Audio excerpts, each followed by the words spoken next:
लेकिन BTP party में actually क्या एक उसमें एक ठप्पा लगा हुआ था कि वो सिर्फ आदिवासी समाज की पार्टी है।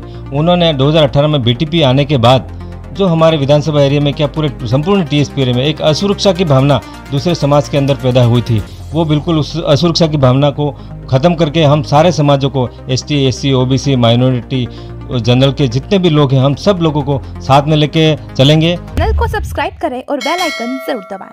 आज हमारे साथ मौजूद है खेरवाड़ा विधानसभा से विनोद कुमार, जो बाप पार्टी से यहाँ प्रत्याशी है। आज हम इनसे जानेंगे आज दिन तक उन्होंने क्या क्या किया, आगामी चुनावी क्या दावे। सर पहले तो आपका नमस्कार। सबसे पहले तो एनआईटीवी को धन्यवाद, जोहार। और मेरा नाम विनोद कुमार मीणा, इंजीनियर विनोद कुमार मीणा है और मैं एग्जीक्यूटिव इंजीनियर से की पोस्ट से मैंने रिज़ाइन किया नौकरी और बाप पार्टी से मैं चुनाव लड़ रहा हूँ। क्या मिशन है, आप पार्टी में आए हो? मेरा मिशन है सर, शिक्षा, स्वास्थ्य, व्यापार, उद्योग धंधे और स्वास्थ्य की सुविधा, इस तरह से सारी सुविधाओं को, बेसिक सुविधा को सही तरीके से मजबूत करने का है। आज दिन तक यहाँ खेरवाड़ा विधानसभा में बहुत से विधायक रहे, क्या क्या विकास के कार्य हुए?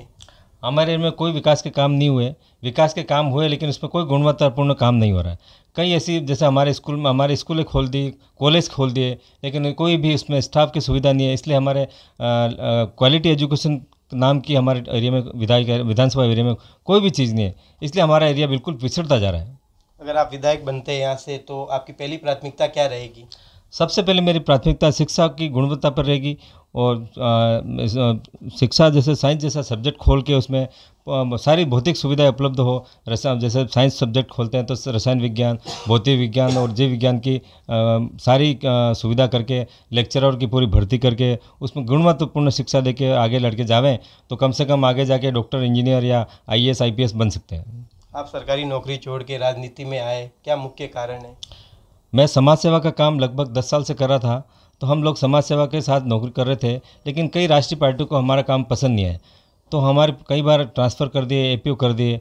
ऐसे करते करते हम बिल्कुल थक गए थे इन लोगों से और 2018 के चुनाव में हमने प्रयास भी किया। हम एक राजनीतिक पार्टी लाए थे हमारे लोगों को बचाने के लिए, एक राजनीतिक समाज को राजनीतिक ताकत हासिल करने की हमने कोशिश करी थी। अभी बाप पार्टी है, पहले बीटीपी पार्टी थी, बाकी जो समाज के लोग हैं उनमें समाजवादी का वो हुआ है, उसको लेकर आप क्या कहेंगे? बीटीपी पार्टी आई थी, हम लोग भी बीटीपी से जुड़े थे, लेकिन बीटीपी पार्टी में एक्चुअली क्या उसमें एक ठप्पा लगा हुआ था कि वो सिर्फ आदिवासी समाज की पार्टी है। उन्होंने 2018 में बीटीपी आने के बाद जो हमारे विधानसभा एरिया में क्या पूरे संपूर्ण टीएसपी एरिया में एक असुरक्षा की भावना दूसरे समाज के अंदर पैदा हुई थी, वो बिल्कुल उस असुरक्षा की भावना को ख़त्म करके हम सारे समाजों को ST, SC, OBC, minority, general के जितने भी लोग हैं हम सब लोगों को साथ में लेके चलेंगे और उनको पूरी सुरक्षा की गारंटी देंगे हम। आपने नॉमिनेशन कर दिया है और चुनाव को लेकर क्या रणनीति तय की है? चुनाव को लेकर हमारी लगभग बहुत अच्छी रणनीति चल रही है। हमारे बूथ लेवल पे, हर बूथ पे हम 25 से 30 आदमियों की टीम तैयार कर रहे हैं और बूथ अध्यक्ष बना दिए हमने और निश्चित रूप से हम इस तरह की प्लानिंग कर रहे हैं तो हम चुनाव जीतेंगे। ये थे हमारे साथ बाप पार्टी से विनोद कुमार, जिनसे हमने बात की। NITV आपसे बार बार अपील कर रहा है ज़्यादा से ज़्यादा वोट डालें। आपका एक वोट तय करेगा प्रदेश में किसकी होगी सरकार।